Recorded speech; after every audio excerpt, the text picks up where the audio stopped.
For the microphone.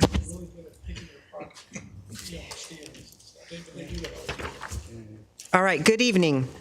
The May 6, 2026 regular meeting of the Planning Commission will come to order at, oh my gosh, what does that clock say? I can't see it. 6:33. 6:33 p.m. Please rise and follow Commissioner Saikali in the Pledge of Allegiance. Please put your hand on your heart and let's begin. I pledge allegiance to the flag of the United States of America and to the republic for which it stands, one nation, under God, indivisible, with liberty and justice for all. Everyone, please stay here for now. Sorry, I Second, just want to pay our thanks to our Heavenly Father, the Father, Son, and Holy Spirit. Thank you, Lord, for bringing us here together as a commission to help us bring some good decisions for our community, for our staff, and we ask you through this, through our Lord. Amen. Amen. Short and sweet. Thank you. This is the time set aside for local or communications from the Planning Commission. Roll call. Oh, so sorry, Ria. Roll call. I skipped it. That's okay. Thank you. Thank you, Chair. Commissioner Lujan? Present. Commissioner Guerra? Here. Commissioner Legospi? Present. Vice Chair Sakali? Here. And Chair Uva. Present. All right, this is the time set aside for oral communications from the Planning Commission. Does any commissioner wish to make an announcement, report on a conference, a meeting, or request items for a future agenda? Start to my right. Anyone? I have none. Okay, I have none either. Presentations, there are none today. Does the Community Development Director have a report on City Council action or any other general update? Yes, Chair. Good evening. I do have a couple of updates that I wanted to share with you. One is regarding an item that went to the City Council on April 28th. We've included a copy of the City Council staff report for your reference. At the April 28th meeting, the City Council had a discussion regarding the feasibility of expanding the city's existing minor conditional use permit. And this was with the intent of helping small businesses be able to achieve a permitting process quicker and with the less expenses. At the conclusion of the meeting, staff provided a staff report with a few options and recommendations on land uses that could be potentially switched from a traditional conditional use permit process that would normally come to the Planning Commission and has a higher permit cost, changing some of the land uses from a conditional use permit to a minor conditional use permit. And Table 2 in the staff report from the City Council gave some examples, for example, valet parking, video, audio recording studios, tutoring centers, and kiosk daycares, other uses, including minor recreational uses, and also potentially expanding the type of minor recreational uses. And so in our staff presentation to City Council, they directed staff to go ahead and move forward with staff's recommendation to expand the minor conditional use permit process, which essentially would move what's listed on Table 2 from a CUP to a minor CUP. That would result in expediting the process for applicants and also a less costly option for achieving permitting process. The conditional use permit process is about $12,600, and a minor conditional use permit is substantially less. It's $5,200. And so that's listed in Table 1. So City Council considered all of those factors and directed staff to prepare the zoning text amendments that would ultimately be presented to this body, the Planning Commission, for review and evaluation and a potential recommendation to the City Council. I did want to add that following that April 28th meeting, which was just around the corner, we were already working on one of the Planning Commission items that's before you today, the second public hearing item, and we were able to fold in the direction provided to City Council regarding expanding the minor commercial recreational uses. So that'll be for discussion by the Planning Commission during deliberation of that item. Again, a lot to take in, but staff is really happy to be working on additional streamlining for commercial businesses, especially our small businesses in Downey. Just also for context, the Table 2 that was in the April 28th staff report, the uses that staff recommended for potential change were based on inquiries that we've been, not all of them, but most of them were based on inquiries we've been receiving from small businesses. We've had inquiries recently for a business looking for a tutoring center location, and they wanted something quicker, something that wasn't a conditional use permit. Doggy daycare, we also had a business that was looking at, didn't have a location in mind. Also, for example, a boxing studio currently requires a conditional use permit. And so through this recommendation and direction by City Council, a boxing gym would be considered a minor commercial recreation use. Again, some of these Pilates studios that we're getting inquiries from or recently have gone through the CUP process, they would now become a minor commercial recreational use when the ordinance process is concluded through the City Council approval. And so that's an update on that. And then the second update I wanted to provide is just maybe something for you to look at the May 12th Tuesday City Council meeting. There'll be an item the staff is bringing forward, an administrative report to the City Council on the city's general plan update. It's quite detailed. There'll be a staff report published by the city clerk by the end of this week, by Friday, no later than Friday. Staff has been working on summarizing all the community outreach, community engagement that we've done over the last couple of years, reflecting on the housing overlay zones that were approved by this, recommended by this body and approved by the City Council, and also giving you a preview of some of the land use map changes that would be taking place. So again, the City Council item will be recorded, so if you don't have an opportunity to view it in live, I would recommend that you look at that video. And then I will also, following that meeting, send you a link to the staff report so you have it available. But following that, I also wanted to let you know that we're planning to schedule a similar presentation to the Planning Commission.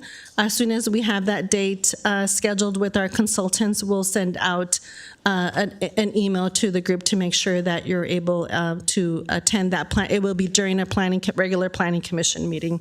So I just wanted to give you that second update. Thank you, Chair.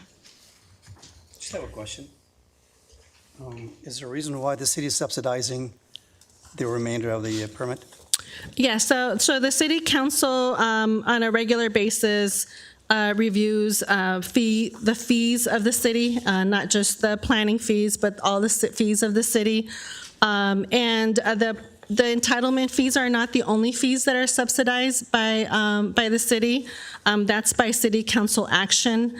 And working in other cities, it's not unusual for cities to subsidize fees with the purpose of providing a business-friendly environment. It's the city's investment to bringing businesses and attracting businesses to the city. So I just, as part of the staff report, I did reflect on that with the City Council, that the conditional use permit fees are currently subsidized by 40%, and the minor conditional use permit application fees are subsidized by 76%. So the true cost would be, and actually I misspoke earlier, the cost of a CUP isn't $12,000, it's currently $7,500. The actual cost, if it wasn't subsidized, would be $12,000. And again, I misspoke, so I'm glad that you asked that question, because the current fee for a minor conditional use permit is $1,200. And the actual cost, if it wasn't subsidized, would be $5,000. So you can see that is one of the considerations the City Council made when directing staff to move some of those land use items from a big CUP to a minor CUP. And also, thank you, Saikali, for asking this question, because I just thought of something else. During the City Council direction was to prepare the zoning text amendments. In the staff report we provided to the City Council, We noted also that there's zoning text amendments that are done through the city's municipal code, which is the zoning code that this body reviews, and there's also specific plan, which are zoning documents that would also need to be amended. So the zoning text amendments would come in two forms, would be through ordinances, but would be either amending the Downey Municipal Code and also amending specific plans for certain areas of the city. For example, the downtown Downey specific plan has its own zoning document that has a lot of the zoning regulations and has their own land use tables separate from the zoning code. So staff would be working on two zoning text amendments. One would be for amending items that are listed as uses in the municipal code, and then also amending specific plans. For example, the downtown Downey specific plan, which takes longer because there's a tribal consultation requirement. So we would have them on two separate tracks. Thank you. Can I ask a follow-up question on that, on the fees? So fees are supposed to be revenue neutral for a city, a municipality, right? Kind of like we charge what it would cost us. We're not supposed to make a profit Correct. on the thing on there. So how do we get to these now? I mean, I'd say, I understand your question, I understand your answer. Okay, they decided to lower the cost to make it more attractive. And, it costs us $12,619, and okay, that seems unreasonable, although that's what it would cost us. So they subsidize that. But how do we get to the 75, 71? Is it, like you said, a percentage? During staff's evaluation of the current fee that's charged, we did look at surrounding cities as a reflection point, not necessarily that we were wanting to mirror that. And we also look at past, largely, the fee was significantly less than $7,500. So we also looked at increasing the fee, but not necessarily doubling the fee, because going from a very low fee that the city would charge, and I can't remember the number, to $10,000, for example, it seemed like a very extreme rise in cost. So that was another reflection point that staff had when recommending a subsidy percentage. Okay, thank you. What other cities have you reviewed? Surrounding cities, I'm assuming? I can follow up with a direct email to the commission Just with curious, the not staff a report. major, but I just don't curious. have it from a listing, but the city council's fee staff report did have a comprehensive study prepared by at the direction of staff that looked at all the factors that went into evaluating the fee structure and the staff's recommendation. So I can follow up with that for sure. You're welcome. You didn't think you'd get so many questions on something that was already approved by the Well, I'm just wondering when our city attorney might be telling us that it's not in the agenda item, but I did want, it is substantive to the city council staff report of April 28th. So I think, although it's not an agenda item, I think those are very relevant to what was in the staff report. So I appreciate your questions. You started it. I did, thank you. Okay, no further questions, I'm assuming? All right, we have two public hearings tonight. Now is the time set aside for the public hearing for PLN 26-00036, the zoning text amendment related to ADUs. Does the planning secretary have proof of publication? Yes, I do, Chair. Thank you. Will the community development director introduce the staff making the presentation? Yes, thank you, Chair. Today I have the pleasure of introducing Jesus Farias. He's our assistant planner, and this is his first presentation to the Downey Planning Commission. So welcome, Jesus. Thank you. Thank you. Just asking a lot of questions.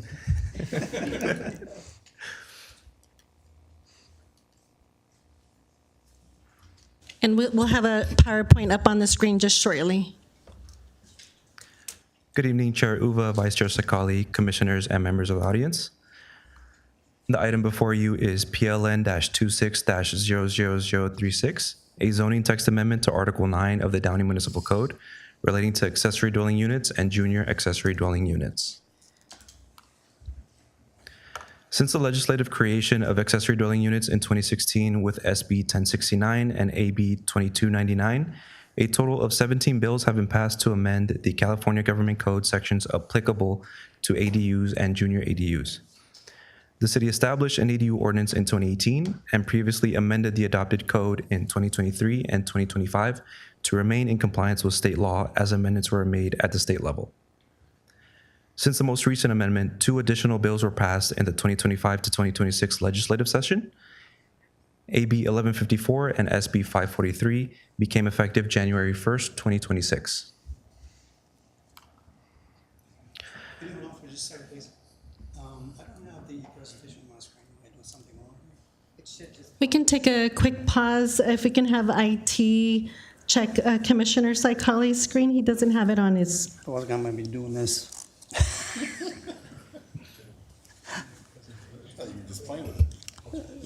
No, I got the agenda, but not the presentation.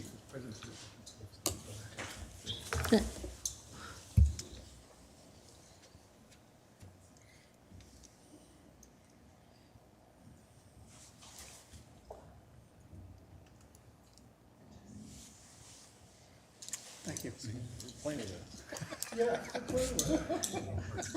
I'm just an end user, please. Sorry. It's not an Xbox? No worries. Not an Xbox.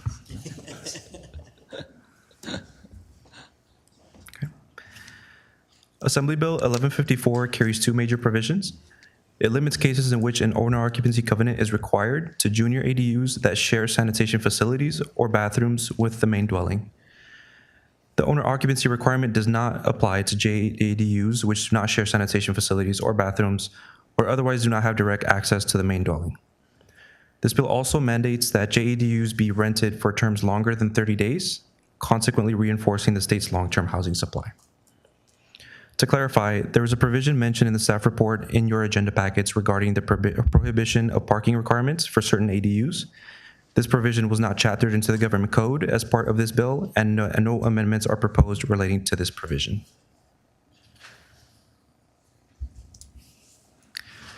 Senate Bill 543 carries 3 major provisions. It revises how we calculate the total area limitation of an ADU and mandates that it be based on interior livable area as opposed to the traditional calculation. It will now exclude walls, porches, patios, and accessory structures and be solely based on space within a dwelling intended for human habitation, including living, sleeping, eating, cooking, or sanitation. It additionally clarifies that a junior ADU shall be limited to no more than 500 square feet of interior livable space and prohibits impact fees for ADUs with 750 square feet or less of interior livable space.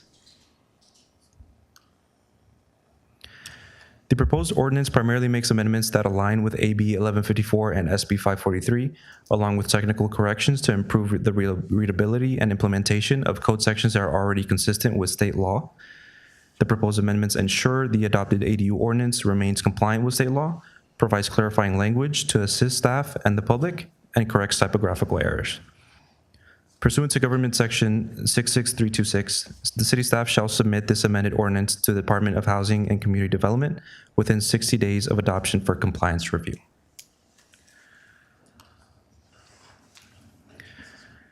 The proposed amendments are consistent with the goals of the general plan and housing element, namely Program 1.4 of the housing element, which aims to facilitate and encourage the creation of ADUs by adopting an ADU ordinance that reflects current state law. The program sets a quantified objective of 930 ADUs to be developed during the 2021 to 2029 planning period to contribute to the city's projected housing needs. Through 2025, the city of Downey has issued 712 ADU permits, demonstrating considerable progress. The zoning text amendment is statutorily exempt from CEQA as it is an ordinance intended to comply with the amended government code relating to accessory dwelling units and junior accessory dwelling units. On April 16th, 2026, a notice of the public hearing was published in the Downey Patriot. As of the date of this presentation, staff has received no correspondence in response to the public hearing notice.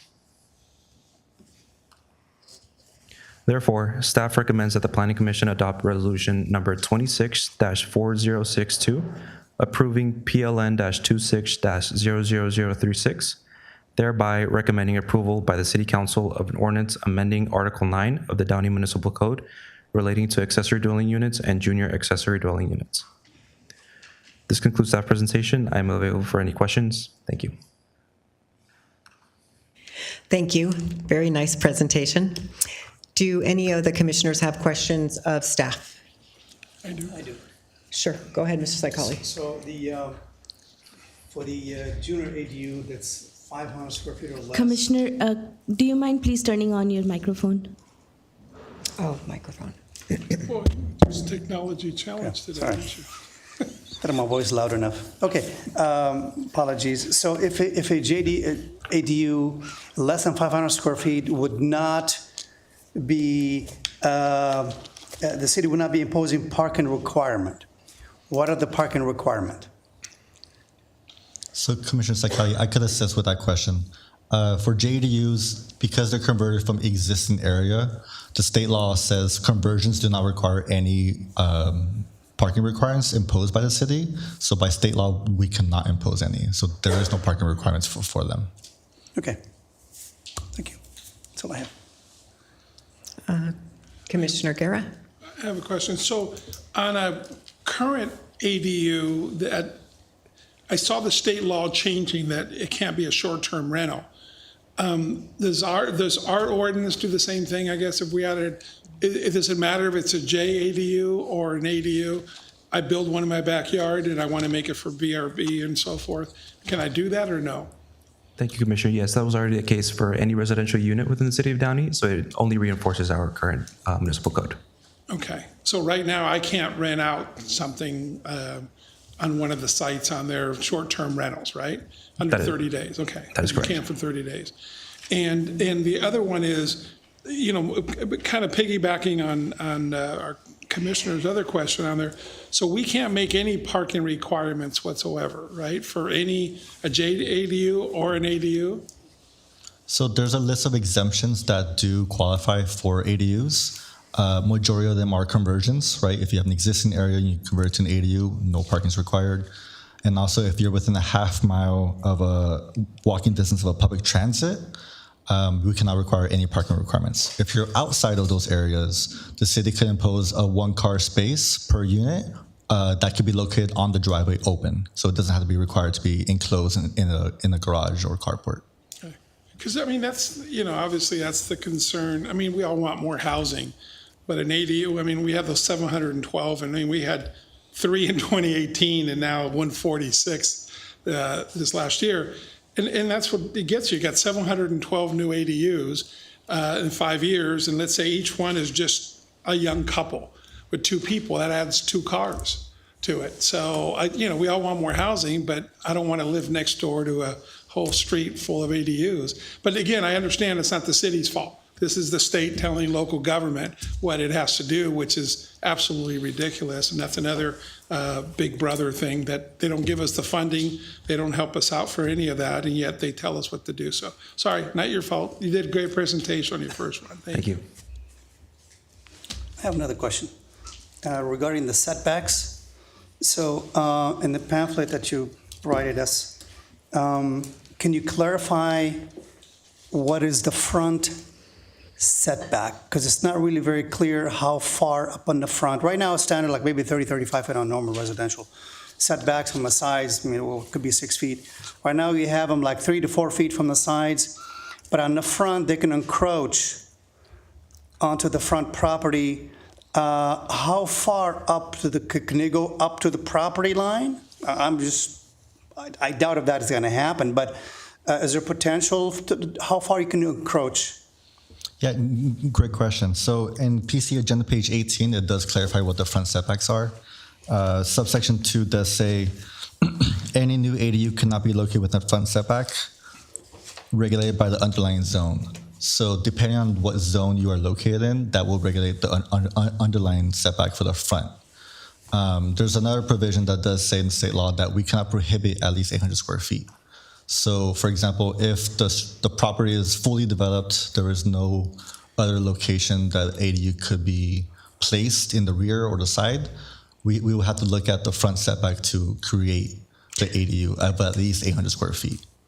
In most cases, though, that is not the case. It is very likely that the ADU could fit in the rear setback of at least 800 square feet. And to supplement that, that is also within the state law. So this language mirrors the state law language with regards to the minimum 800 square foot ADU must be accommodated on the site somewhere. Not in the front setback if it is a possibility to accommodate it elsewhere on the site. Okay, thank you. What's the worst case scenario? I mean, and I'm not advocating this, but I mean, I know we have to do it, but what if we didn't do this? What would happen to us? I mean, the state would come down, give us penalties, fines, take away money, take away our cars. I mean, what else would they do? The HCD, I forget the name of them. They do have an arm of the Housing and Community Development now that is tasked with enforcing these various state laws, in particular the ADU ones, and they do have the ability to the state attorney's office. They could bring a city up to a state attorney's office. I'm not sure that they have done this very often in the past. HCD's role has been more to work with the city to help cities get to the compliant ordinance. But the law does enable them to do that if needed. I mean, we've all heard the Huntington Beach is the one that's obvious, it's fought it and lost. So I wish all the cities said no, we do our own planning and see what happens on there. But anyways, thank you. I know it's not our fault. I have a follow-up question on the, and again, in the agenda, it mentioned something like you can only encroach on the front if absolutely you do not have space within your interior lot. But is there any definition what constitutes no space? And here's what I mean. Let's say I have a nice, beautiful landscape. I don't want to mess it all up. I want to keep it beautiful. But I can put the JADU in the front. Now, can the city come in and make me so? No, you got to remove all the landscaping, all the trees, put the ADU, you cannot put it in the front. Is there any specifications to that? We want to comply with the 7% or 8% greenery and within our lot. Yeah, so just to clarify a little bit, so the section that you were just reading from, the one on page 18, number 2, is not the section that is the topic of discussion tonight. The topics of discussion are shown in underline and strike through in the packet. This section has already been existing in response to previous state laws since the past couple of years. Okay. So it's not something new that's being introduced now. Okay. But aside from that, to provide a response to your question, also the JADU can only be created from an existing space in the unit. So most likely there are no residences within the city that are allowed to build up to the property line or within the front yard if they are compliant with the setback requirements. So a JADU would not be a new construction that can then now encroach into the setback. An ADU could potentially, and that would be, the state does say that a city only has to allow that if at least an 800 square foot ADU cannot be accommodated elsewhere on the site, and it does not exempt landscaping, for example, for what can be accommodated on a site or not. Commissioner Saikali, further to add to the response provided by staff, actions that staff would take is we would look at aerials and potentially even a site visit if it's visible from the public. And if we're assessing that it's just a desire of them not to change their flower beds or something that's, isn't really prohibiting them from using that space, staff would issue those comments upon plan submittal and let them know that, the code does require them to utilize any usable space, and we would probably provide a staff's assessment of why it is a usable space, and we would issue them a correction based on that. And so we would take that approach. We wouldn't just not investigate whether there is, if there isn't any other. We would investigate whether is or isn't usable space remaining before we would approve something in the front yard. Can I ask one other question on there? How long does it take? Obviously there's a lot of expert people now, from construction to draftsmen and so forth. How long does it take by the time we get an application to an ADU being built? What's the process, or how long would that be? For ADU submittals, they are very streamlined now by state law. Right, There's a that's shot right, clock that's what I that's was getting at. associated to the review times of ADUs, but typically in the city, it's a 14-day review once it's submitted, corrections are provided, and it's up to the applicant to resubmit, right? But usually it could take 2-3 months on average for the ADU process to submit to the city and then get the permit for the build. Okay, no, because I see them go up fairly quickly. That's what I was assuming. And basically, here's the blueprint. It tells you what you can do, 850 square feet, 1,000 feet, and, any architect follows this, they're done. It's an automatic kind of thing, right? So we don't really have a lot of discretion as long as these are our discretionary points. Is that the way I'm hearing? The things that are in here, okay. All right, thank you.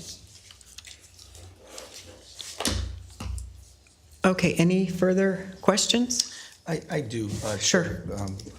Uba, what about our neighboring cities? How do we compare to what they've done? Have they adopted the same thing? Are they getting any pushback from their residents? I'm looking at staff.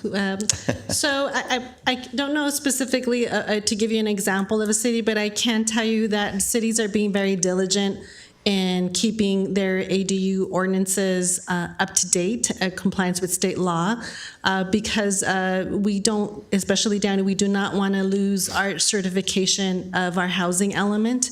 We want to remain compliant with our housing element. And the state is monitoring that cities are complying with programs within the housing element. One of the programs we have is to ensure that we continue to not have any barriers to ADU development, as an example of a program in our Downey's housing element.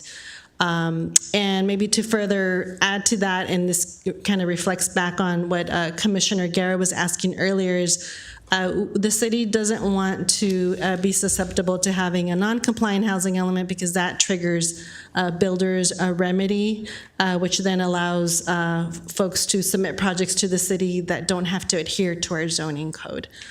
So we don't want to open ourselves up to that. So our general plan is a big part of that, making sure that our general plan is up to date.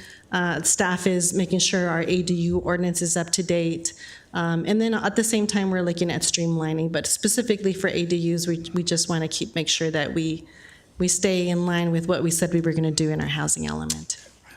Yes, and Yeah, in addition to what Irma and Swati have already added in terms of the consequences of having a local ADU ordinance that's not compliant with state law, technically speaking, local ADU ordinances that are non-compliant are null and void on their face.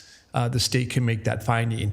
And the consequence there is then you have to revert to state law governing ADUs and JADUs, which is arguably even stricter than what the local ordinances will allow. And so I know the city has availed itself of any flexibility it has under state ADU law. But I just wanted to underscore that any ordinance that is seen as non-compliant by the state agency is technically considered null and void. And then we have to revert to the state law on the subject, which is oftentimes less favorable to localities. In addition to all the consequences, of course, that Irma and Swati had outlined as well. So, Thank you for that. Okay, we're good? Everyone? Okay. Before I open the public hearing, this would be the time for the planning commissioners to disclose any pre-hearing discussions that the commissioners may have had about this action item. Has anyone had any discussions? I've had lots of discussions. I hate this thing. I will vote for it most likely because it's something as my job in this role, but this is ridiculous. Okay, seeing none. The public hearing is now open. May staff confirm that there has been any correspondence in favor or in opposition? No correspondence, Chair. Thank you. Is there anyone who would like to speak in favor or in opposition to this item? Seeing none, the public hearing is now closed. Now is the time for the commissioners to deliberate. What is the pleasure of the Planning Commission? May I have a motion? Motion to approve. PLN -26-00036 for zoning text amendment. I'll second. Okay. It has been moved and seconded to approve PLN 26-00036 zoning text amendment. And PLN -26, No, not yet, not yet, not yet. okay, Your motion was correct. okay, thank you. Okay. Planning Commission Secretary Rhea, may we have a vote?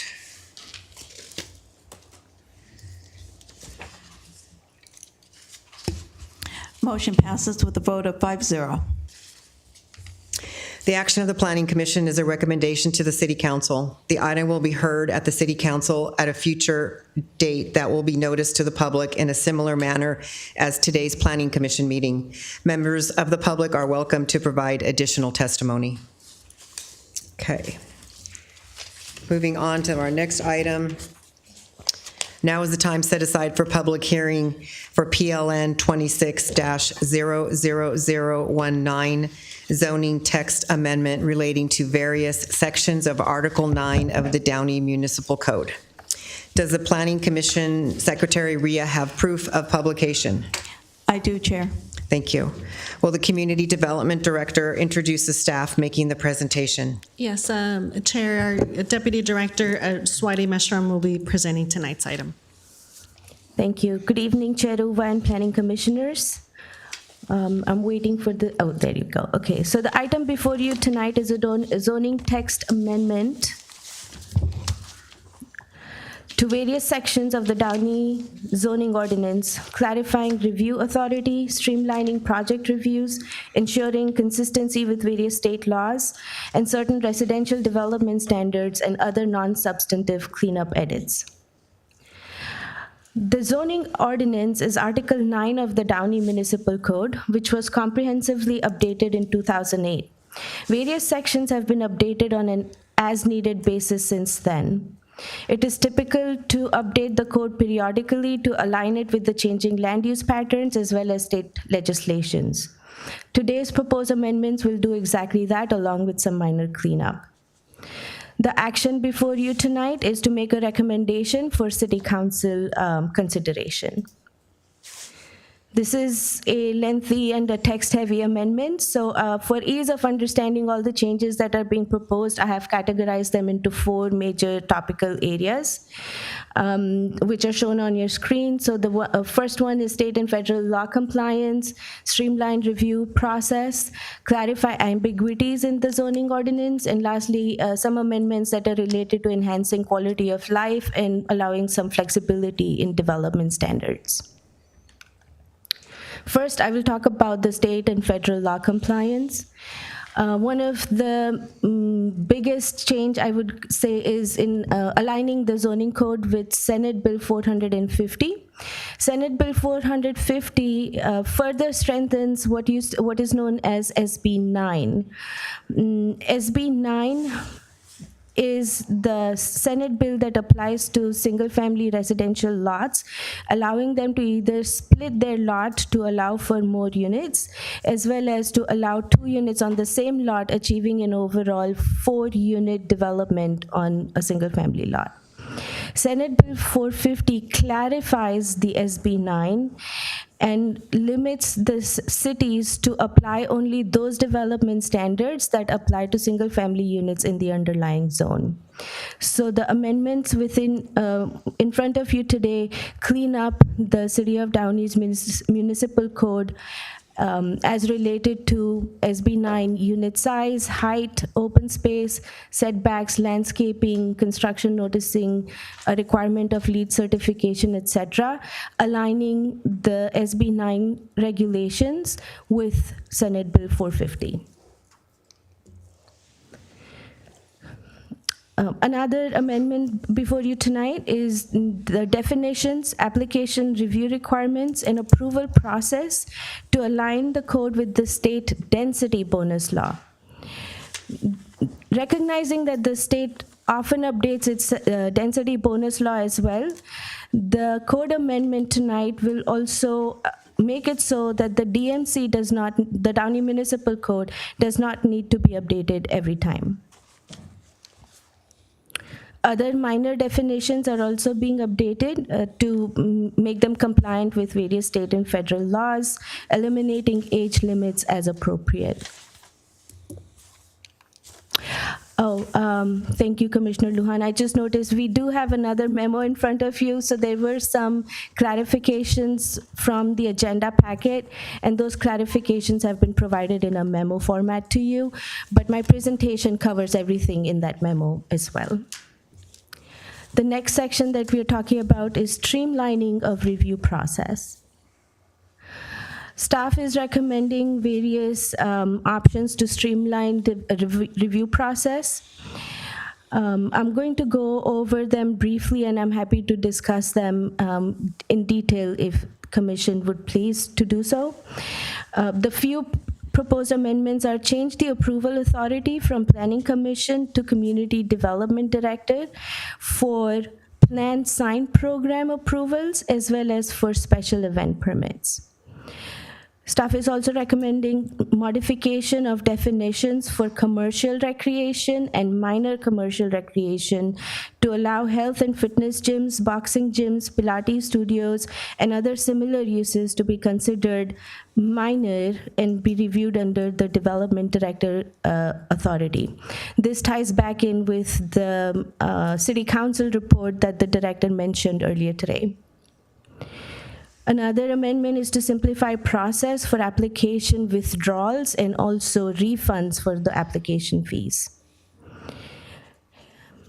Also proposed is for non-residential uses, minimum parking requirements can be reduced by no more than 20% under the Director authority if meeting the minimum parking requirement in an existing non-residential development is impractical to comply. Staff is also proposing a change to the triggers for site plan review as well as minor site plan review. So on your slide here, on the left is what the existing code says, and to the right is what is being proposed. So as this slide shows, currently all new structures in all zones except R1 and R2 uses need Planning Commission approval, along with Planning Commission approval for any expansion greater than 10% of an existing building. Planning Commission approval is also required for any exterior modification to an existing building. The proposed change will streamline new construction and changes to existing structures in that the Planning Commission approval will only be required for residential projects that are not exempt from CEQA or do not comply with council-adopted objective design standards. For non-residential developments, Planning Commission approval would be required for structures of 5,000 square feet or more, or for additions of 20% or more to an existing building.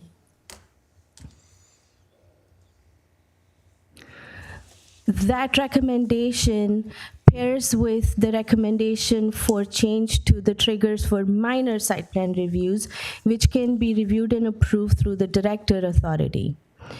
The changes recommended to the minor site plan review are, again, this slide, the existing code is shown on the left of the screen and the proposed changes are shown to the right of the screen.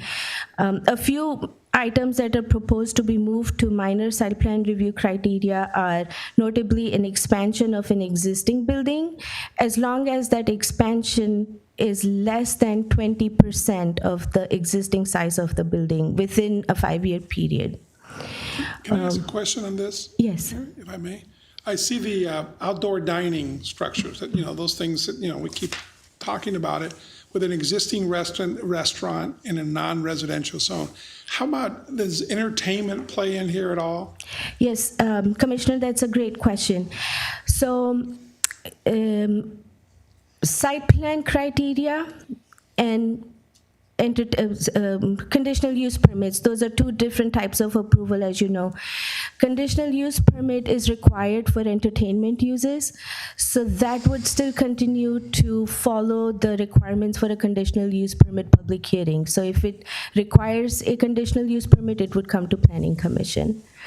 If it does not require a conditional use permit, if it's a use that is just permitted by right, so let's say a restaurant, and they don't have alcohol, they don't have live entertainment, it's just a restaurant and they're expanding, then it would fall into the category of a use is permitted by right, and then it can be expanded through a minor site plan, if it is less than 20%. I was thinking of the project, for example, the Downey Gateway, the owner there, they changed ownership. And there's always been a little stage there, and the other owner always said they didn't want any kind of entertainment there, even on weekends or in the day. It's not close to residential because the process was too hard to get in. So the new owner is kind of like, hey, maybe that's something to drive people there. Nothing's changed there by this, right? Am I saying if they want to have a 2-piece guitar person on that little stage on weekends or in the day, they still need a CUP? Live entertainment is not part of the proposal tonight.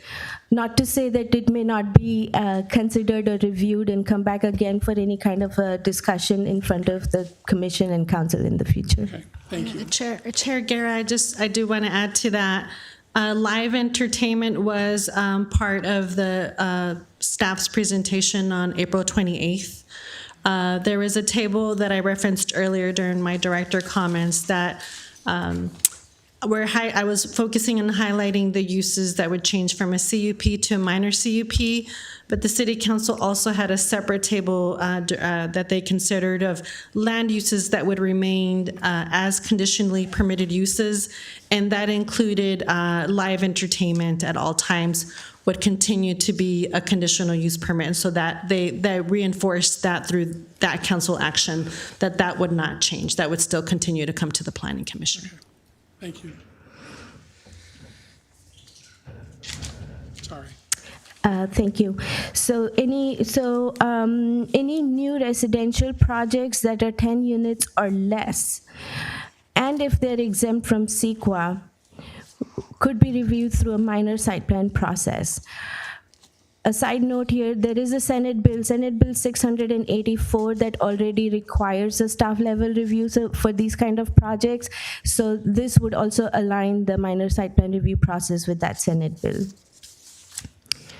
And then additionally, any multifamily projects that fully comply with the objective development standards and any exterior modifications to existing structures could be reviewed through director or an administrative permit. The next few slides I'll be discussing amendments related to clarifying the code or removing any ambiguities from the code. One of the items is to replace the term city planner with the term community development director. The position of a city planner itself, the title has changed, and most modern codes read as such. Several other definitions are updated to provide more clarity, such as flat roof, recreation equipment, it will be called as part of the amendment, and short-term rentals to remove ambiguity. Code amendment to clarify type of public hearings and administrative reviews. So shown on this slide in orange are the public hearings that will come forward to Planning Commission, and we've classified them into two types. One is legislative hearing, and the other is quasi-judicial hearing. Legislative hearing is something similar to what you're doing today. It applies citywide, and those are known as legislative. Quasi-judicial is when you're discussing each property on its own. So variance, for example, that applies to a single property is what is a quasi-judicial hearing. That clarification has been made because it also then helps public understand the difference between that and an administrative permit. The administrative permit is approved at staff level under director authority, and then we have also added a definition to clarify what is a zoning clearance.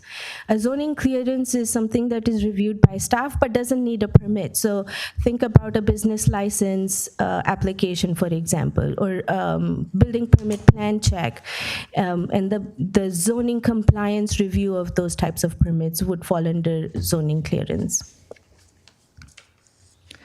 Other, yes. Can you go back to that slide, please, if you don't mind?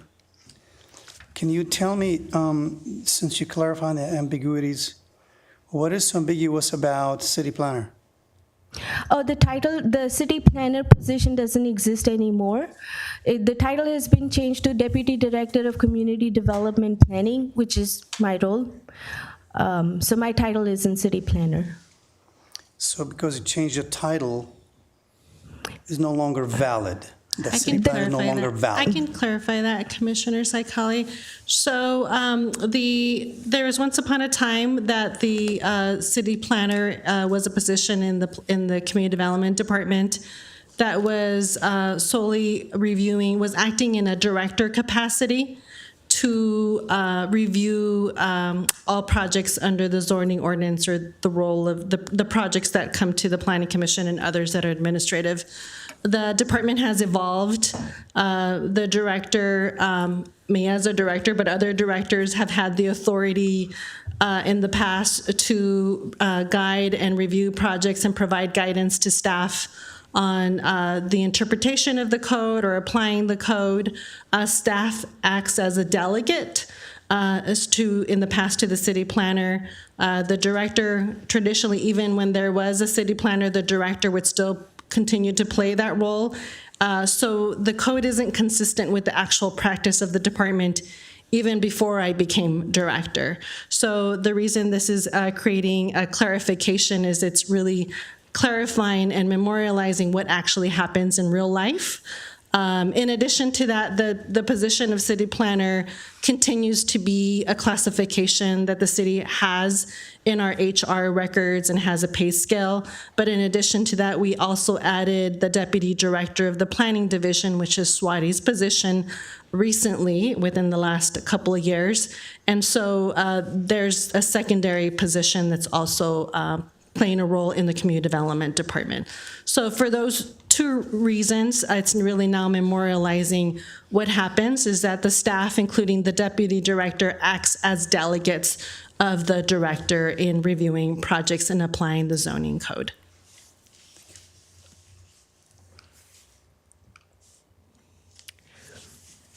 Okay, so moving on to the next section, which is what I'm calling amendments relating to enhancement of quality of life and flexibility for certain property development standards. So here are some amendments that staff proposed that apply to improvements within R1 and R2 zones. One of them is establishing a process for removal of prevailing setbacks. The process would allow an applicant to request the removal and would require Planning Commission approval if 51% or more of the homeowners within a specified distance consented to that removal. Another one is clarification for setbacks as they relate to mechanical equipment, whereas the setback currently requires whereas the code currently requires a 5-foot setback. The proposal is to reduce it to 4 feet. This would also allow fire department access while giving a little bit more flexibility to the homeowners. Another amendment is allowing for decorative masonry pilasters or columns or decorative architectural features for front yard fence locations.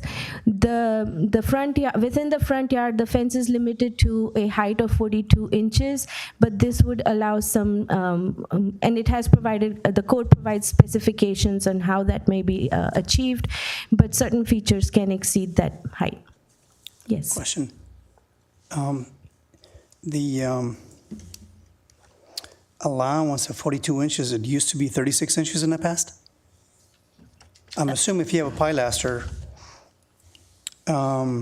that 42 inches in height, you probably would have a fence that's 42 inches in height. Sorry, Plus could you more. repeat your last sentence? Okay, so if a pilaster is 42 inches in height in the front, are we to resume that or assume that a fence of 42 inches could be constructed instead of 36 inches in height in the front? Yes, that is what the code allows today, Okay, is a 42 inches height okay, in the thanks. front yard. Okay, where was I? Other minor flexibilities within, again, continuing the R1 and R2 zone is reducing the vertex requirement for circular driveways, whereas previously it could be up to 15 feet with city planner approval, director approval. It could be reduced to up to 10 feet. And then the code further clarify, it's more of a clarification with regards to storage of recreational equipment. The way the code reads now, we believe it created a ambiguity and also an unintended consequence where recreational vehicles could be parked in the front yard on a circular driveway. The code is proposed to clarify that and make it clear that recreational vehicles should not be stored in the front yard, and then provide specific dimensions for where they can be stored and what is the minimum garage clearance that is required.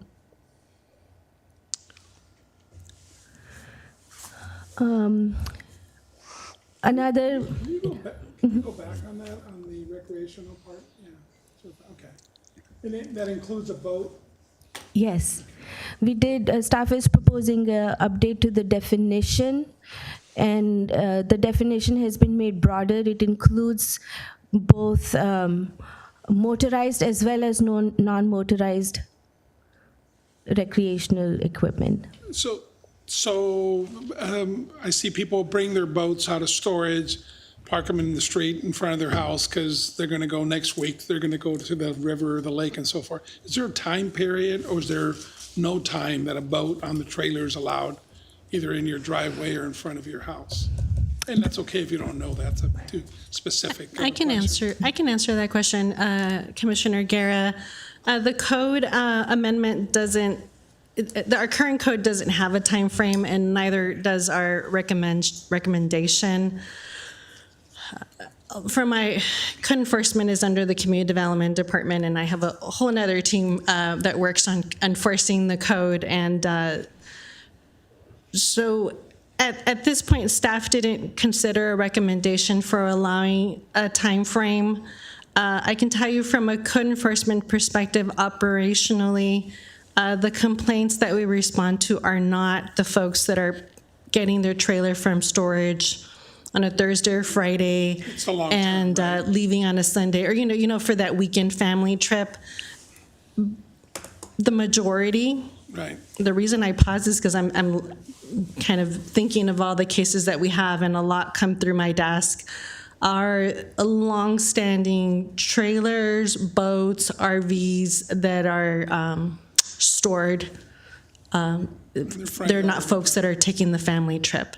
So I would say from a practical perspective, the code enforcement team that I have under community development is not enforcing on the family trip trailers or boats or RVs. But do we have, but we don't have for the long-term part, do we have a code that says you We can't do have a section of the code for recreational vehicles. This is an amendment to modify sections and amending the definition. Specifically, something that I had requested of the planning division and worked with Swati and the rest of the staff was because I do have a lot of day-to-day operational conversations with the code enforcement supervisor, there is a need to clarify the recreational vehicle is now an outdated term, and recreational equipment, which is the proposed term to be revised, now encompasses with further clarity that there's boats, there's trailers, dune buggies, other items that are now making it harder for the enforcement team to apply the code with clarity when we're challenged. We just want to make sure that we're buttoned up in our code and then we're able to enforce as needed.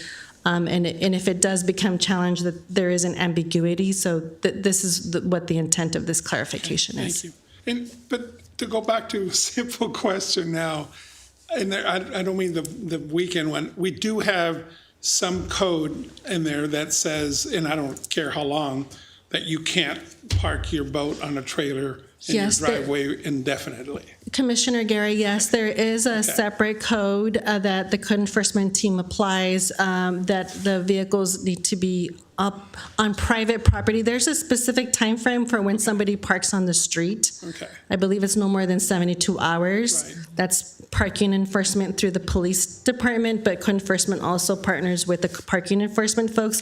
On private property, we have another section of the code that we apply that it has to be an operable vehicle. And that means that it needs to be currently registered with the current registration and that it's operable. So there are times when our officers are making appointments with residents that are saying my vehicle is operable, and we actually have them show us the registration, that it's current, and also that it's able to move and that it has the wheels and that the tires are in good condition, because the code enforcement team is working at that granular level to achieve enforcement. Okay, thank you. Follow-up question on this one. Assuming I have an RV, it's 40 feet long, let's say, right? And it fits in my driveway, and I keep my registration up to date, my insurance up to date, but when I have my son live in it, what is the code say about having someone live in a trailer, but it's still, you can disconnect the power, move it out and move it back in, but I have my kid, I'm just hypothetically speaking, I don't have my kid living at home, but in case someone would have a kid, want to have him live in the trailer, I can't afford to move out. Call it an ADU. Yeah, it's a good 300 square feet. Yeah, Commissioner Saikali, the current code, this is the question, the answer to your question doesn't change with this code amendment. This is our current code does not allow for a recreational vehicle, a temporary recreational vehicle to be used as permanent habitable space. That's just based on our current code. With no changes. So a habitable, permanent, ongoing habitable space has to be permitted with permits, meet the building and health and safety codes. But thank you for your question.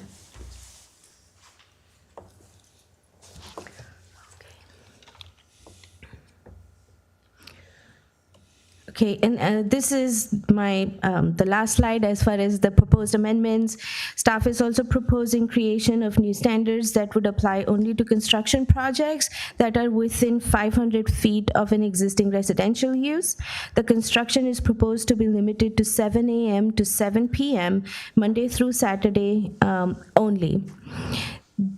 A mechanism for relief from this requirement is provided, but that would require a separate approval through a temporary use of land permit.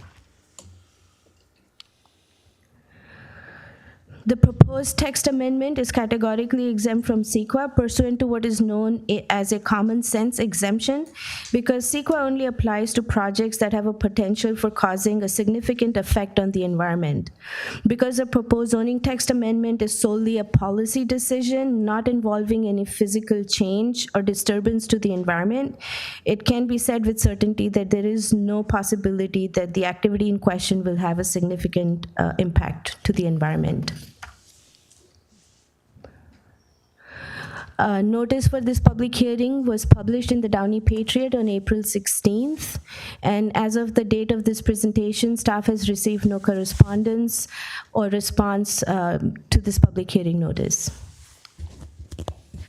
With that, staff's recommendation is that the Planning Commission recommend approval of the proposed zoning text amendment for City Council consideration, and I am available for any questions. Okay, thank you for that very detailed presentation. Do any commissioners have any additional questions of staff? Sure. Swati, can you go back to the very beginning, and I made some comments here, and I want to see regarding the special permit. Commissioner Saikali, can I have you come closer to the microphone so that we're recording the video, so we want to make sure the audio comes out clearly. Thank you. Not your day, is it? Is it on? Yes, it's on. Okay. Regarding the special permit, there was one page regarding special permit before the streamlined review process. I think it was before that, towards the very beginning.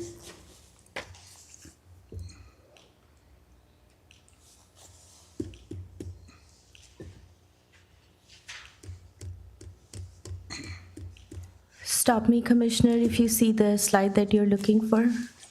Anyway, I made the notes here. Maybe you can. You may not need to pull it out. Okay, so for a special event permit, you're changing the authority from the Planning Commission, I believe, to Director of Development. Is that correct? Yes. Mhm. Okay, other cities, when you have a special permit, these special permits usually go in front of the City Council for approval. Why are we moving it from the Planning Commission to provide the Community Development Director that authority to do so? I'm just giving a hypothetical example. Let's say Ciclavia wants to come to town. And, developing, no offense to anybody, I'm just asking the question. And the Community Development Director has some issues with the person with the Ciclavia, and that person would deny the permit for the Ciclavia. Why wouldn't that authority rest with the City Council instead of the Director? And why are we changing from the Planning Commission to issue such a large permit or a special event permit? Let's say circus come into town, what have you. Why are we allowing one person to make that decision? That's a great question, and I'm sure the director wants to chime in as well. So to clarify a couple of things, this recommendation is actually based on comments staff has received from this body several That's what I was times just in the gonna say. past. We did it. We asked for that because we did. Well, but I'm sorry. Yeah. The discussion was more about, like, for example, things that we have, the street fair, or, Circus Vargas. Yeah, and The Harvest Festival. the Greek festival, things like that. They're annual events to us, and we're like, why? And some of them that have volunteer people to apply the permits, and they forget, and they do it 2 days before, and then it's too late, and all this other stuff on it. But I think we've been saying this. Why are we doing this now? Why can't you guys handle it? But I never thought of a big event like a Ciclavia. Is there a limit to that? I could chime in a little bit, and maybe the director is about to say the same thing. The code amendment does include language which allows the director, if it's a Ciclavia event, for example, which would be a great event to have. So I'm not really sure why we would say one way or the other. But the code amendment is written such that there are two things within it. One, it allows the director to bump up an application to the Planning Commission if they believe that the event is big enough and it needs to go through a public hearing format for the Planning Commission. Secondly, any decision that are taken by the director, whether they're limited to special events or anything else, minor site plan or anything, are all can be appealed to the Planning Commission. So there are built-in relief for both the applicant as well as the director to bring the item to the Planning Commission. Okay. If I can just add, Commissioner Saikali, the example of like a Ciclavia event, there currently is a city council type of special event permit that actually come often before the city council that would be more like a citywide event like the one you're referencing. Those would continue, those are, Ciclavia, for example, would not be under the Community Development Department. That would be under the city manager's office special event permits that are processed separate from what is before you tonight. So like a 5K where there's street closures, other events, those are not the type of events that fall under this zoning code classification. As Commissioner Guerra mentioned and others, the ones that we're referencing are located on private property, like church events, private school events. There's sometimes events on private property that are they're using their parking lot to transform it for like a staff dinner or things like that. There was a McDonald's special event that came to us where they were celebrating their anniversary, and that would be the type of event that we've had challenges because there's not enough time to notice it to the Planning Commission, and leaves our hands tied to say no. So we've been, there's circus events, sometimes even like Commissioner Guerra mentioned, where they're coming to us at the last minute begging for some type of assistance. We've been able to assist a lot of our repeat events to remind them proactively to apply. So this is why we considered a streamlining type of process. The other thing that I wanted to clarify was when there's reference to a director level review, it is not a personal decision that a director is making. The code has a lot of guidance of how to review applications, what is an adverse impact, what is the noticing period for some type of minor conditional use permits, even though they're technically an administrative permit under the director review. The staff acts as the delegates to review the code and to apply the thresholds defined in the code on behalf of the director. So as Swati mentioned, there's checks and balances to processes because we wouldn't want to have an applicant to be at the mercy of even of a department or staff that maybe is not looking at the way an applicant wants to look at it. So that's why we do have the appeal process to the Planning Commission. Ideally, that's not the way we want to operate on a regular basis, but there are those checks and balances built in already in the code. Thank you for clarification. And thank you for that clarification too. This section of the code does not apply to street closures or street events. This section of the code is mainly for private events on private property. And if I could just add one thing to clarify in addition to what Irma just said about the process, whether it's approved by the director level or coming to the Planning Commission, these events still go through the DRC process. So is in addition to our review in here in planning, it's reviewed by building safety, fire, police, and public works. So if there are impacts associated to the event, there's conditions to mitigate those impacts. Thank you. I think I'm sorry, go ahead. No, go ahead. Do you have a question? Okay, yeah, so my question too, and we had talked yesterday about some of the things in your memo and stuff like that. So are these things going to be incorporated into this in the future, like things on table 2 and so forth? Commissioner Gary, you're making reference to the April 28th City Council staff report. So yes, table, the reason that it's relevant to tonight's item is that one of on the screen, there's the third bullet that references the definitions of minor recreation. That was listed in table 2 that went to the City Council. The timing allowed us to, we were already amending the code that related to the section, so we were able to fold in the City Council's direction and expand the definition of minor commercial recreation to include boxing gyms, health and fitness gyms, and Pilates studios. So they no longer would require conditional use permit. But there's other uses listed in Table 2 that would be a separate item that would come to the Planning Commission. Tentatively, we're looking, it would be 2 parts. One would be the municipal code would be one item that likely could come in the early midsummer, and then the more complex, time-consuming items would come late summer, early fall, and that would likely be the amendments to the specific plan, like, for example, the downtown Downey specific plan currently requires kiosks to obtain a conditional use permit. The specific plan would be in the later summer, early fall, because we need to consult with the tribes for a tribal consultation as required by state law, and that does require additional staff time to prepare and bring that ordinance to the Planning Commission. I was talking about the restaurant part, but now that you brought up the kiosks and we talked about it, so is that only because of the downtown specific plan, or what if I own a restaurant? Or a building. I own a retail little shopping center. In front of my building, I wanted to put a kiosk to sell flowers, but it's outside the Downey specific plan. Is it, because I know we were talking about more specifically about one in the building there in front of Porto's, a kiosk with flowers. So, but are you saying only in the downtown that we're going to look at changing it, or can I do that now someplace else? Oh, great question, Commissioner Guerra.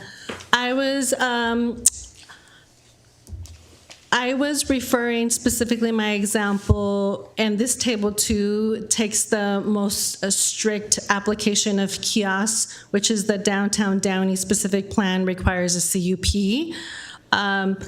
We have not, when preparing the April 28th report, we did not evaluate all zones, but when we prepare the zoning code amendment, we will be looking at kiosks in all zones to make sure either it's addressed and not ambiguous by not addressing it, or if another zone requires a CUP, we would then mirror council's direction to move it to a minor CUP. And I think I'm looking at our senior planner, Abraham, because he has a lot of experience to let me know if there's other zones that have other requirements. Yeah, thank you. So in most of the zones in the city of Downey, especially commercial zones, it is kiosks are allowed with a conditional use permit. So currently it will come to the Planning Commission for approval. And so now we're looking at possibly making that to the minor conditional use permit, so you guys would look at it instead of it coming before us? Correct, Commissioner Guerra. So yes, we would be looking at all zones to mirror it so that it has a minor, that changes from a CUP to an MCUP. Okay, and that would be both for the downtown specific and the rest of the city? Yes, it would be citywide, yes. Okay. And that would be the same. We would be looking at citywide for all of the items on Table 2 on the April 28th City Council report. Okay. And then to refer back to your letter, okay, going back to restaurants with non-amplified sound entertainment under Table 2, so up until 10 p.m. Then in Table 3, it says the same thing, but past 10 p.m., right? The non-amplified. So if I have a guitar player person, playing there, it's non-amplified, will that be in my restaurant up until 10 o'clock? Would that fall under Table 2? Automatically? Yeah, I think we might be, I'll answer your question. So Table 1 and Table 2 and Table 3 are representative of the City Council's direction provided to staff to further study. It's a starting point to provide staff direction.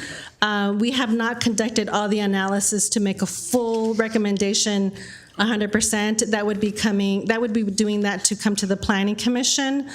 And I had another thought that I lost. if there are some concerns that any member of the public would have regarding the city council report, we would still be taking that feedback because that's still relevant. Staff is still studying that, so any feedback that we would get from the general public, anyone, we welcome that. But I do want to caution, because I might see to not deviate too much from tonight's item, which is the code amendments to clarify. But thank you. Those are great questions, and we appreciate the feedback from the commission. I don't have any other questions. Thank you. Great, thank you. Okay. Does anyone else have questions of staff? Okay, seeing none. Before I open the public hearing, this would be the time for planning commissioners to disclose any pre-hearing discussions that the commissioners may have had about this item. Anyone have any pre-hearing discussions? I did. I met yesterday with the Community Development Department to go over some of these things. Okay. No one else? Okay, great. So now the public hearing is open. I think staff confirmed this, but I'm going to ask it again. May staff confirm if there has been any correspondence in favor or in opposition? No correspondence, Chair. Okay, thank you. Is there anyone who would like to come forward and speak in favor or in opposition? Seeing none, let's close the public hearing. Now time for the commission to deliberate. What is the pleasure of the Planning Commission? Can we make a motion first? Sure, I mean, we are. sure, if that's what you want. Staff's recommendation to approve PLN -26-00019 zoning text amendment, Part B. Chair, may I request also including the memo that was provided at the dais today, with the amendments within the memo? Including the changes that were provided in the memo today. Including, yes, let's amend that amendment to include the, Vice Chair Saikali, there is, I see you referencing perhaps another memo. It's the memo from today for item 7B. There was some red lines in the larger packet.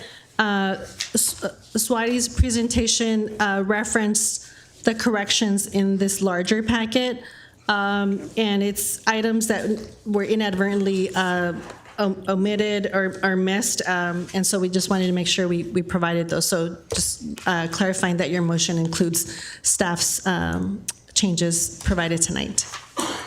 including the correction that's made by staff. Okay, may I have a second? I'll second it. Okay, great. It has been moved and seconded to approve PLN-26-0019 zoning text amendment and including the staff recommendations. Planning Commission Secretary Ria, may we have a vote? No, we haven't got to discussion. He made the motion before I could say anything.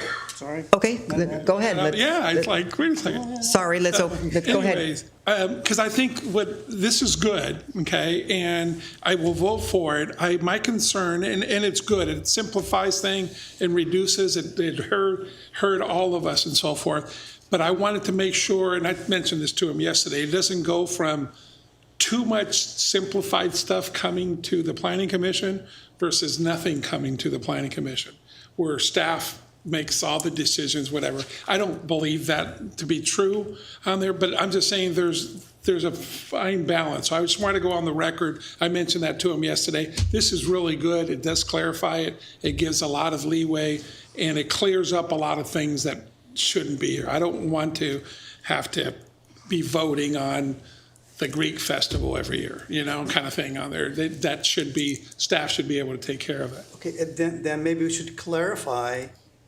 what goes to the Planning Commission and what goes to staff. At a certain permit, maybe it needs to go to a lot of times, like I mentioned earlier, a lot of cities take these large special permits to the City Council for approval.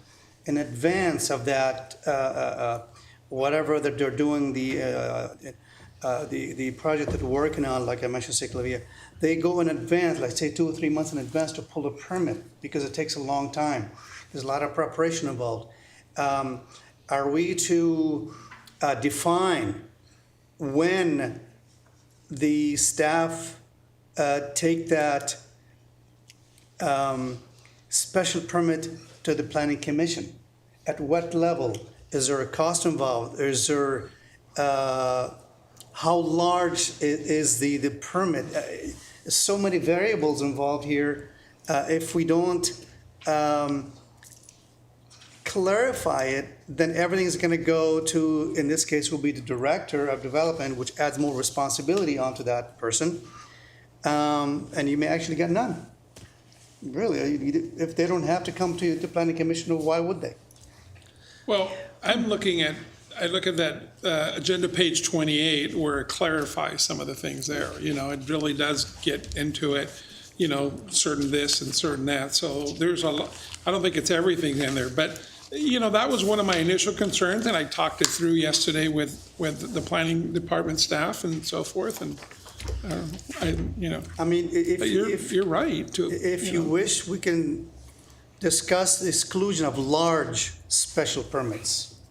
Well, I think the intention when we brought this up, I don't know, I think maybe 2 years ago, it was for repeat events that came, like the Greek festival, the circus was one at the time, and then the church on Lakewood Boulevard had, I don't know if they still do, a harvest festival, and it was the same routine thing every year. Exactly. Right. So, I mean, maybe that would help clarify it. If it's a repeat thing that's been happening, every year for X amount of years, those would just go to the Director of Community Development for approval and not come for a full hearing. Does that make sense? Yeah, I mean, we don't have to approve all these Can I ask a permits. question on there? If it was something that you guys denied and the people wanted to appeal, what's the cost or the process?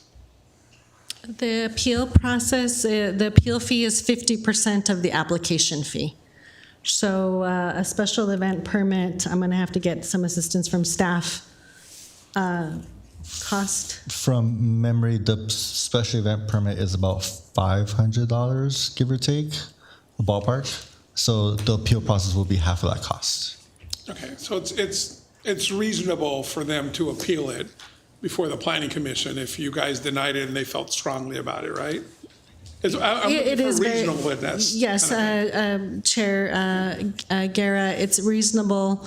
I'll also say that the special event permits the reviews are very routine in nature.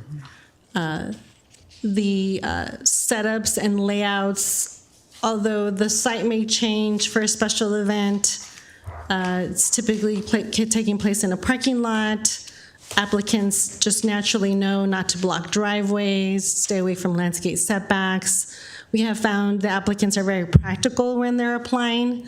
And as our senior planner, Abraham, mentioned, the Development Review Committee reviews these on a routine basis. We have standard conditions of approval that we apply. We're not reinventing the wheel as staff. We're able to process them with very short notice. Our Lady of Perpetual Help came to us the week before they had the event. And this is not to say anything bad about an applicant, but as we know, we also find that a lot of organizations, although they may have repeat applicants, they have different folks that, I think Commissioner Guerra mentioned this, they have different folks that volunteer and take the lead. Even with commercial organizations like property management companies, the folks that are responsible for special events change over time, and really staff is guiding them because we have the history and the standard conditions that we apply. And again, just to point out, the director review is a name that's given to a process. The real name of the process is an administrative permit, and that exists probably in all the zoning codes in some way in California. The director isn't a personalized review that I'm meeting with individuals. Again, that's why we have a whole team of the planning division, and we have a process to review applications. Staff works here at the pleasure of the Planning Commission. You can make recommendations. We made a recommendation based on our subject matter expertise, on our experience in Downey, other experiences from other cities. But if the commission feels they want to amend the recommendation, we're open to those ideas as well.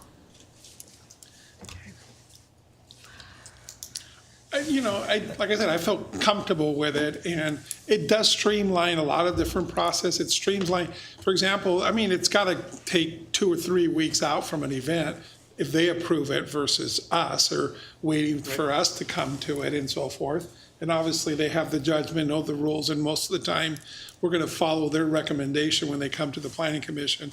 If the Community Development Department is, they might bring it up, but they'll recommend no on it based on this, and that. We haven't done that yet, but they can. So I'm okay with it. I just wanted to make sure that, there's a balance there. I almost went like, when I first read it all before I met with them, I'm like, are we going too far in giving them carte blanche? But I believe in them. Well, I do have confidence in staff that they will be Sure. making the right judgment for the Sure. city.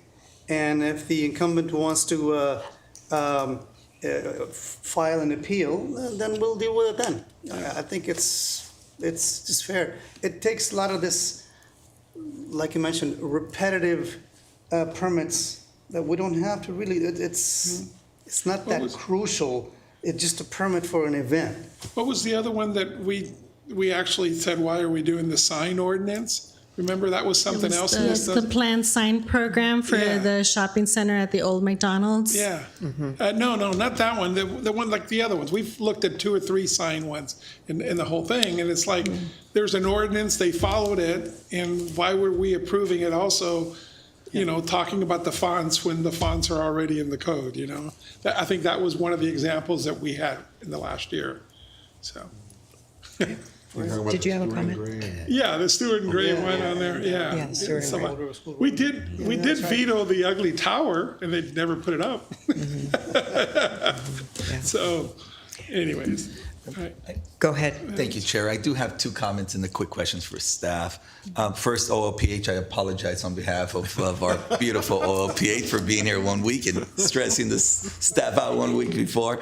And Swati, you did a great job. Thank you for covering, obviously, for You're the late volunteer for it? Yeah, no comment. I will neither confirm nor deny, but I might have known a little bit about it. But sorry about that.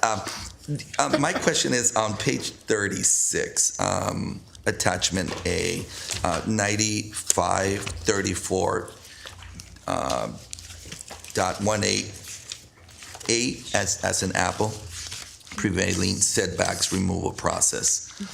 So the question on this was, we added some verbiage. Could you elaborate a tad bit on the need for that verbiage? Can I introduce this amendment and then turn it over to staff for the outcut amendment? There is a request by City Council at the dais that the city directing staff to prepare an amendment to the prevailing setback sections of the code. It's been probably over a year since that request was made, and I've been reminded a couple of times. And I've informed our city manager's office that our staff was working on a more comprehensive update of other sections of the code and that we were going to fold it in. So that is the catalyst that made us look at the prevailing setback. Then working with staff and turning over the baton as a director to staff to research this, that they came up with a recommendation that's in the packet tonight. And then with that, I'll turn it over to the team here on my left. So, Commissioner, the language that was added for prevailing setbacks, it clarifies a removal process of prevailing setbacks. So there are certain neighborhoods in the city of Downey that have these prevailing setbacks. That essentially means that in a standard R1 lot, the front setback is typically 20 feet. Prevailing setback areas have deeper lots, so that front setback could be 25, 27, almost possibly a greater setback. that could potentially reduce the buildable area compared to other R1 lots. So if a area in the city of Downey would like to opt out of that prevailing setback area, the code that was proposed is if at least 51% of that area signs a petition to get removed from the prevailing setback, that would essentially do that process. Got it. Thank you for that. And just to clarify, currently the way it stands, if that was to be an item that would be brought to the table, it currently needs Planning Commission approval, correct? To remove from the prevailing setback area, yes, that does need Planning Commission approval, yes. Mm-hmm. Okay. The question is, as far as efficiency, why is this not an item that perhaps could be handled in a director level and not have to go through the whole planning? If it's more efficient, if it helps the property owner, the homeowner, go a little quicker and get the approval, especially if time is of the essence for them. I'm just curious on that. Staff is looking at me. This prevailing setback, in reviewing it with staff, the prevailing setbacks that we're referring to are located in R1 residential zones. Some of these neighborhoods have very, very deep setbacks. This code amendment is creating a process that allows a little bit more flexibility for requesting a change to the prevailing setback. The reason that we did not recommend this to be at director review is because our R1 residential neighborhoods are really the jewel of Downey. And for a neighborhood that might be used to having very deep prevailing setbacks and have that streetscape, and for a director level review with staff to be taking and not at the more public level, I really felt, and I'll say personally as a director, a professional director, I thought that discretion should be left to the Planning Commission to evaluate and also be given the public and the neighbors the opportunity to comment on what might be changing the character of their neighborhood, and to have that public setting and that public hearing for them to voice their opinion, and for this commission and future commissions to deliberate with information on the neighborhood, the folks that actually live there. So very different from a special event. So that is, maybe going back to the points that we're making earlier as why are some in director and why it's not. This one I really felt that it required more a greater deliberation process with public hearing and notification. Makes sense. Thank you, ma'am. Commissioner Gill, the best example is Horley. Horley, the street is terrible. The city was going to repave it and do the street. And they notified all the homeowners on that they were going to do it. But in doing so, they were going to take the 6 feet setback and, and clear that out. Well, the homeowners had a conniption. There were some trees that are going to be gone. There was all these different things on there. And the answer was the city manager here said, if you get, not Mr. Bradley, okay, a while back, but said, if you get everybody on your street to sign off on it, just know we're not going to repave the street, okay? And you guys were all okay with that. And they did that. And the problem is now that's been 12, 13 years, and now the street's gotten worse, and the homeowners there are now complaining because you got new homeowners moving in and so forth. And then all of a sudden you show them this signature letter from your house that you signed down there 12 years ago. So that was the best example on there. They got their wish, and it took 51%. And the same thing on speed humps. Speed humps, most people had to sign off on it and stuff. So I'm glad that one's not on their level. And what worries me in here is the things that we haven't talked about.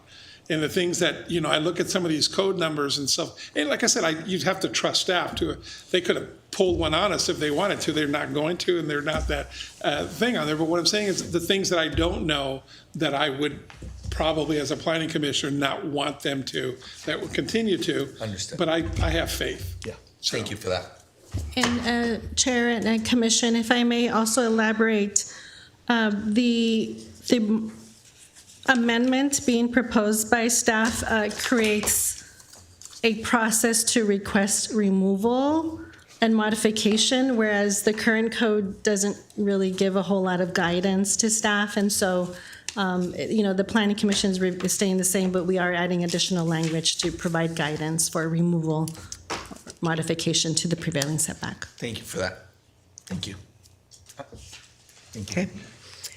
Okay, so just for a point of clarification, do we need, since this discussion happened, the motion was made, and Commissioner Saikali, or Vice Chair Saikali and I kind of jumped the gun and didn't allow the additional discussion, do we need to restate the motion and have it seconded, or are we okay to, yes? Okay, City Attorney is saying yes. Okay, so may I have a motion? Oh, repeat and say motion? Yes. Okay, motion to approve PLN -26. Commissioner Saikali, in the mic, please. Oh, get closer. Not your night, sir. Let me repeat that again. Motion to approve PLN -26-00019 zoning text amendment, including staff's correction in the memorandum. And I will second it again. Okay, great. It has been moved and seconded to approve PLN 26-0019 zoning text amendment and the staff attachment memorandum. Planning Commission Secretary Ria, may we have a vote?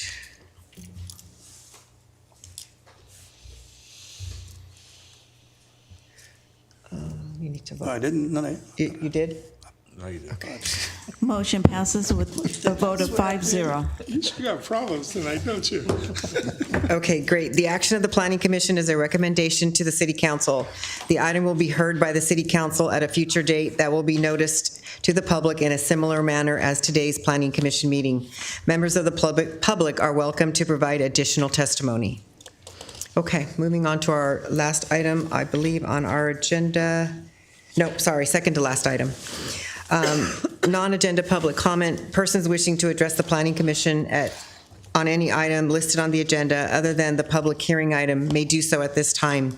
Members of the audience wishing to address the Planning Commission on non-agenda items may come to the podium when your number is called. Seeing no numbers being pulled, we will move on to the next item on the agenda, which is consent calendar. We need to approve the minutes from December 3rd, 2025. May I have a motion and a second related to consent calendar items? I make a motion. I'll second.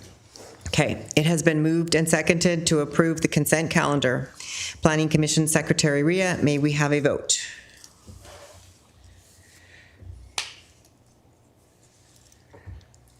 Hey, I voted yes.